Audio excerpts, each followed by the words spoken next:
Dans le cadre de la mise en œuvre de la politique du gouvernement en matière de déconcentration et de décentralisation,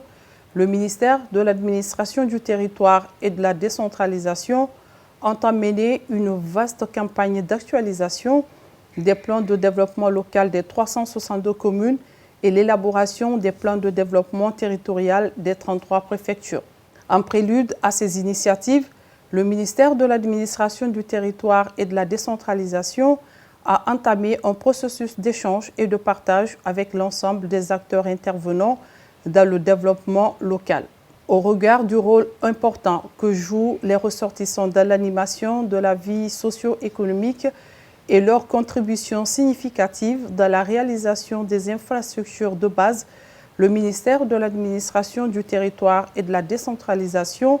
a organisé à leur attention une rencontre d'échange ce vendredi 13 octobre 2023 dans la salle de réunion du département. L'objectif de cette rencontre était d'informer les associations de ressortissants du lancement dans les jours à venir d'une opération de révision des plans de développement local PDL des 362 communes et de l'organisation des forums préfectoraux pour l'élaboration des plans de développement territorial de 33 préfectures. Rappeler l'obligation pour tout intervenant, y compris les associations de ressortissants, d'inscrire leurs actions dans les plans de développement local des communes, sensibiliser les associations de ressortissants sur la nécessité de leur implication dans l'animation des forums préfectoraux en vue de l'élaboration des plans de développement territorial. La rencontre a connu la participation des représentants des associations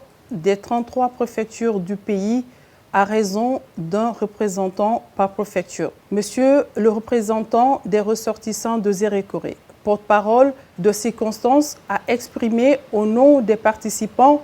toute sa compassion à Monsieur le ministre suite à l'incident survenu lors de la première rencontre le mercredi 11 octobre 2023 qui a entraîné la suspension et le report des travaux à ce jour.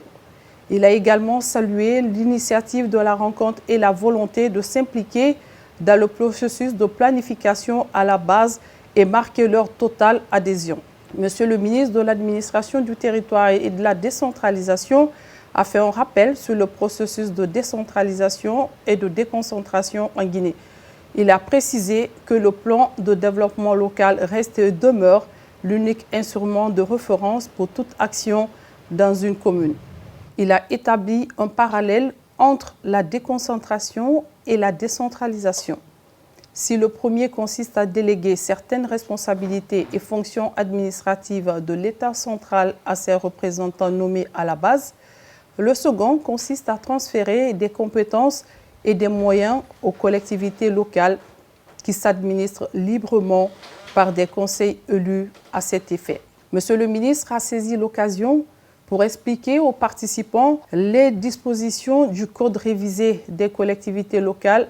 relatives au diagnostic socio-économique et au plan de développement local. Ce dernier étant le principal outil de la collectivité locale dans l'exercice de sa responsabilité de développement socio-économique. Les collectivités sont tenues de se le doter car il constitue l'unique cadre de référence pour toute intervention en matière de développement local. L'élaboration du plan de développement local est obligatoirement précédée de l'établissement d'un diagnostic socio-économique local et d'un diagnostic participatif communautaire. Monsieur le ministre a rappelé que le plan de développement local est un document unique contenant les actions de développement socio-économique que l'administration locale, les associations et les partenaires techniques et financiers entendent mener ou appuyer pour une période donnée, généralement de 5 ans. Il a précisé que son élaboration est faite sur la base des conclusions du diagnostic socio-économique local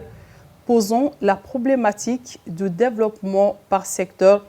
en tenant compte des objectifs pour produire les résultats attendus pour la période. Ainsi, les actions contenues dans le plan de développement local sont découpées en programmes annuels avec une stratégie de mise en œuvre et de suivi-évaluation participative et prennent en compte les besoins en formation adaptés aux fonctions des élus, du personnel, des services administratifs techniques locaux, des membres des organisations de la société civile locale, notamment ceux liés à leur rôle et responsabilités dans la gestion des affaires publiques. Monsieur le ministre a invité les ressortissants à inscrire leurs actions dans les plans de développement local pour harmoniser les interventions et optimiser l'utilisation des ressources financières en faveur du développement à la base. Il a toutefois précisé que l'inscription des actions des ressortissants dans les plans de développement local leur laisse le droit de gérer eux-mêmes les ressources qu'ils mobilisent. Monsieur le ministre a rappelé le rôle important que peuvent jouer les associations des ressortissants dans la publicité du plan de développement local pour la recherche du financement des actions de développement qu'il contient. Il a aussi informé qu'à l'issue de l'élaboration et la validation des plans de développement local dans l'ensemble des collectivités, il sera établi un plan de développement territorial pour chacune des 33 préfectures.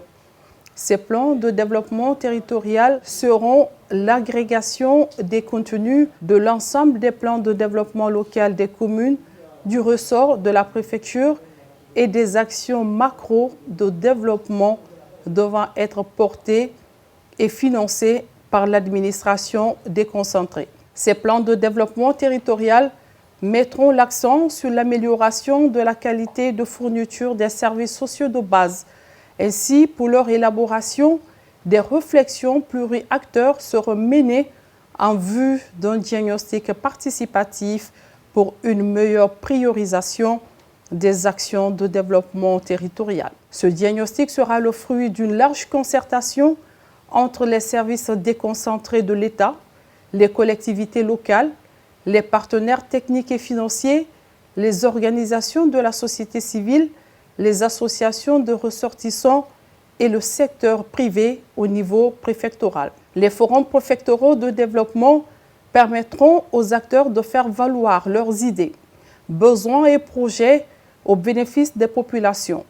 Ainsi, les associations de ressortissants contribueront directement à l'élaboration des politiques et des programmes qui façonneront l'avenir de nos terroirs. En vous engageant de manière inclusive, vous contribuez à renforcer le tissu social de nos collectivités, la solidarité et la cohésion entre les habitants en créant des projets qui répondent aux besoins de tous. Vous êtes des acteurs clés du développement local et votre implication est essentielle pour construire des communautés prospères et épanouies,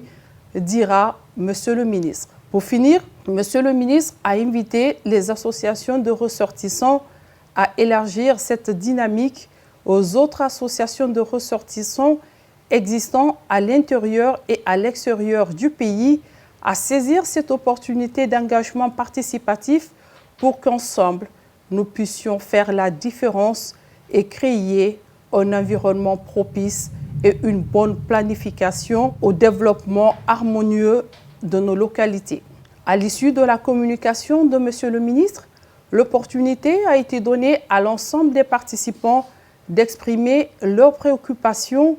poser des questions et apporter des suggestions. Monsieur le représentant de la préfecture de Dinguiraye a remercié Monsieur le ministre pour cette démarche qui vise à impliquer les ressortissants dans l'élaboration des plans de développement local avant d'insister sur la nécessité de créer une synergie d'action entre les différentes associations de ressortissants afin de créer une émulation et un partage de bonnes pratiques entre elles. Monsieur le représentant de la préfecture de Kankan a axé son intervention sur la nécessité de mettre en place des équipes d'appui aux associations dans le montage, l'exécution et le suivi des projets. Monsieur le représentant de la préfecture de Kindia a mentionné les difficultés d'accès aux cartes scolaires et sanitaires dans le cadre de leur investissement pour la réalisation des infrastructures. Il a exprimé toute sa satisfaction quant à la volonté du gouvernement de prendre en compte les actions des associations de ressortissants dans la définition des politiques publiques. Monsieur le représentant de la préfecture de Beila a soulevé des inquiétudes relatives à l'achèvement des chantiers en souffrance et le rôle que peuvent jouer les associations de ressortissants face à cette problématique. Monsieur le représentant de la préfecture de Mali a invité le gouvernement à la prise en compte des questions de désenclavement car cette dimension demeure un passage obligé pour la mobilité des personnes et des biens entrant dans le cadre du développement des localités. Après avoir répondu à toutes les questions et inquiétudes soulevées, Monsieur le ministre a précisé qu'un travail d'identification et de prise de contact est en cours auprès des anciens ministres, secrétaires généraux, directeurs et experts des institutions et organisations internationales et hauts cadres pour animer des panels lors des forums préfectoraux. Pour finir, il a remercié les participants pour la forte mobilisation avant de réitérer l'invite aux ressortissants à se mobiliser autour des actions de planification à tous les niveaux. Une équipe du ministère de l'Administration du Territoire et de la Décentralisation travaillera pour la mise en place d'une synergie d'action